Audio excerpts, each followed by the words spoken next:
Thank you for joining me. I'm Nola Simon. I'm the host of the Hybrid Remote Center of Excellence. And today is an interesting topic. It's actually stemming from a conversation I had on Twitter with somebody named Tom Goodwin. If you don't actually know Tom, he's a speaker, also a consultant. He talks a lot about futurism, AI, marketing, that sort of thing. But he's very contrarian. He talks a lot about how things could be and how they should be and how we create for things that don't really have a use case. And I like his work and I follow him very closely. But he started a conversation and it really was about how he was grateful for his career the way it started, in that he was in person, which meant that he got training, he got coaching, he got mentoring. And it's a very different experience than what people these days get when they're fresh out of high school, meaning that the onboarding is virtual. It's very different. You don't sit near somebody and they overhear you and they correct you or mentor you or coach you or whatever on a casual basis. There's no water coolers involved, that sort of thing. And I basically said, my experience was not that. It was monitoring, it was surveillance, it was mandatory training, it was fighting for every discretionary training that I ever had because I wanted it, not because anybody saw potential in me. My experience was extremely different, and it wasn't really until virtual training was available that I was actually able to push the envelope. And he asked me why I stayed. And I wanted to address that because it's something that's really important for people to understand, is how they actually make decisions and how that really stems from the mindsets and worldviews that they hold, but also those people around them as well too. My challenge today is to really tell you high level why I stayed, and to do it in such a way. I started working in 94 when I graduated university. So from 94 until 2024, that's 30 years. So can I tell, what's the shortest story I can tell you that's going to make logical sense and not be too bogged down in details? That's my challenge today. Can I tell you a story of 30 years of decision makings in a way that's not going to bore you to sleep? Let's see if we can do it. So, anyways, I had a degree in math. I minored in history. I really could have chosen either one. And because of the STEM bias that existed in the 90s and still persists to this day, I chose math. And I couldn't get a job. I graduated in a recession. So, graduated in recession, I then experienced 9/11. I experienced the financial meltdown of 2008. I had two maternity leaves for a year, one between 2005 and 2006, and the other 2007, 2008. My husband was laid off in 2008, but he became self-employed. And right around the time when I was ready to switch jobs, 2014-ish, 2015, my father-in-law died. 2016, my mother got sick.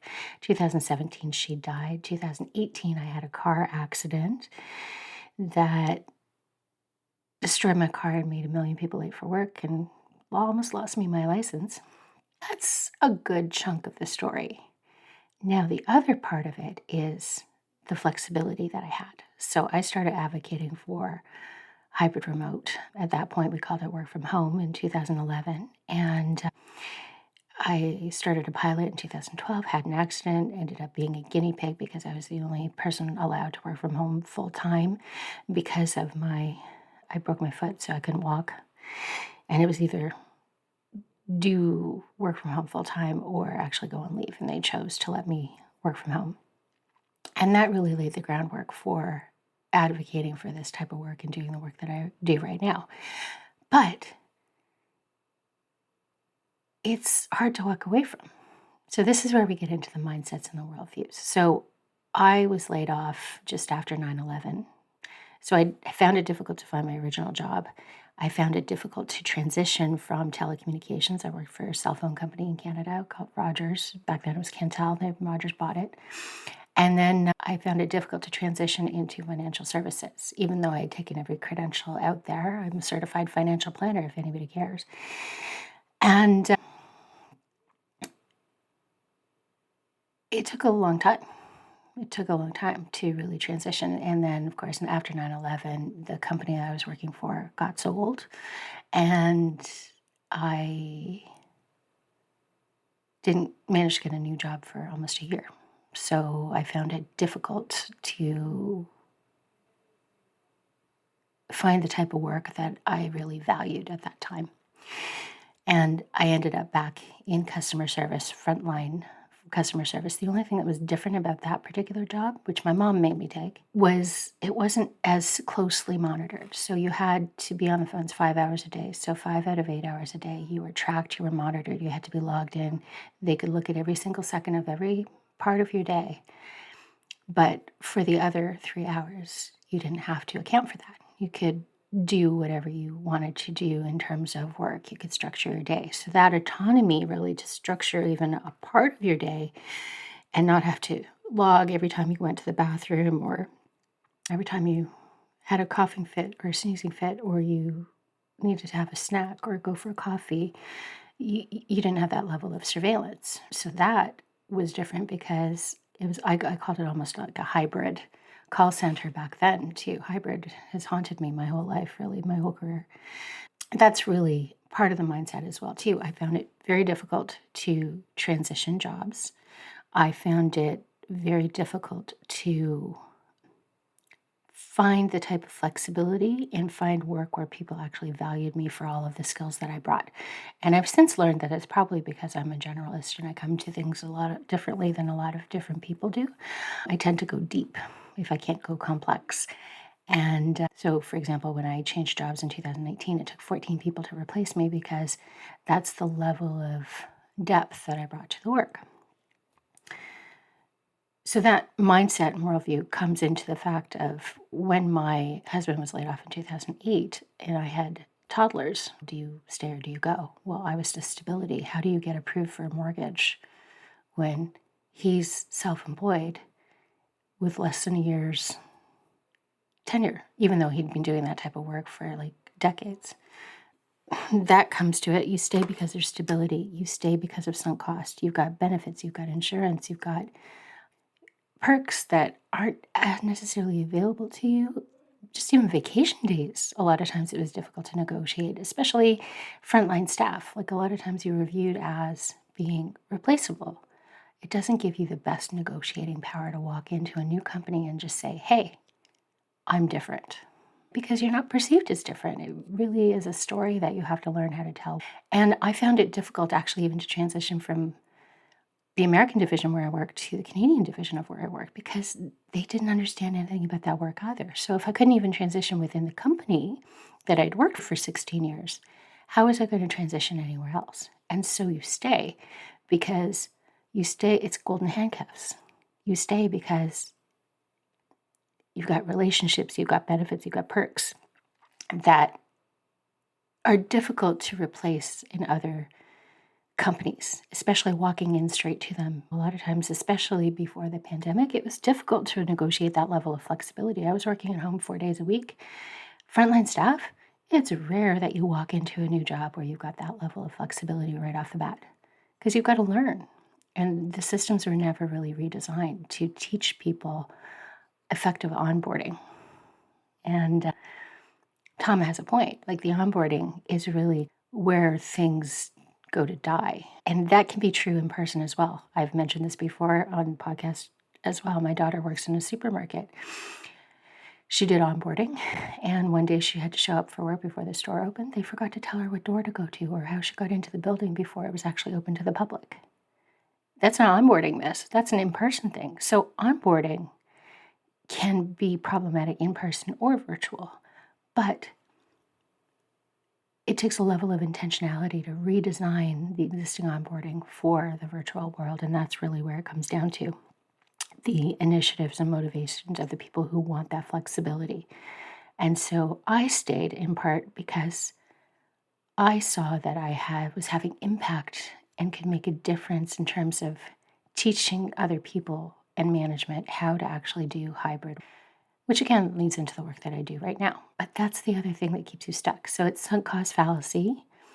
After a certain period of time, you start realizing that you're accruing a certain amount of severance. So to walk away without actually being paid to walk away, that takes a certain mindset. I didn't have that capability to walk away from that a potential amount of money and the benefits and perks I mentioned, but it's also hope that you can make a difference, hope that you can be the change. And you start seeing glimmers of change and you think you can nurture it. And so the other thing that keeps you there is hope that you can be the difference and you can be the change.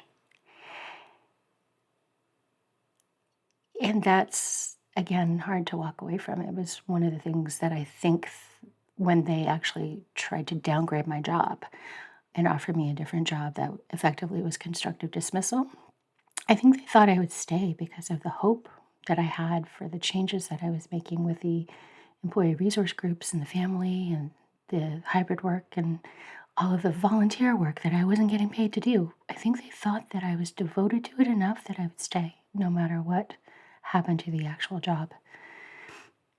And that's just a perception. I don't know if it's true. That's my perception. But that's not true. It has to be sustainable, and volunteer work is great. But at the same time, you don't get to pay your bills. You don't pay your mortgage with hope and dreams and wishes. So you have to figure out what's sustainable. And that's eventually why I walked away, because it wasn't enough. But that's an entirely different experience than what Tom is talking about. And again, I don't know if that's the difference between he is a different age than I am, so he would have had different experiences just because he entered the job market at different times. But also it's gender. Men are viewed on potential. Women have to prove the fact that they're worthy and capable. That's a factor. There's all kinds of different factors that play into how your experience of work can be completely different. And that's where I think we as a society need to start looking at the fact that our decision making is really motivated not necessarily by just logical fact, but also by emotion, the perceptions, what you perceive to be stability. Like I perceive financial services to be stable because that's what my father did. My father worked for TD Bank until he was in his 50s and he got laid off and he couldn't get another job. And he ended up doing security work. My mom was the person who really didn't have stability. She was a secretary. She worked contract work. At one point, she was a bus driver. She did what she could because she had caregiving responsibilities. And my perception was I needed to be both the stability and the caregiver. And that's hard. It's hard to really convey. And Keith became self-employed. My husband became self-employed because we needed flexibility somewhere too. So for me to have both stability, the caregiving, and the flexibility, that was really a challenge I couldn't make happen. And that's where he came in with his self-employment. And that's the story. So hopefully I haven't completely bored you to death. But when you are looking at what it is you want for your career and what it is you want for flexibility, I hope you look at the major themes of how you've always made your decisions and what you are moving towards and what you're moving away from, and how that really encapsulates how you were raised and what your perceptions are. What are your intrinsic motivations and what are your fears? And how does that influence your decision in terms of career? Because that's also going to inform which kind of companies you work for, what kind of industries you work for, and your perception of where the future possibilities and opportunities are. That's, I think, where the opportunity is. And that's, I think, what I wanted to tell you. Anyways, hopefully you found that somewhat interesting. And I'd love to hear what you think. And I'd love it if you'd share your stories. These are always the fun stories. Anyways, thanks for listening. Talk soon.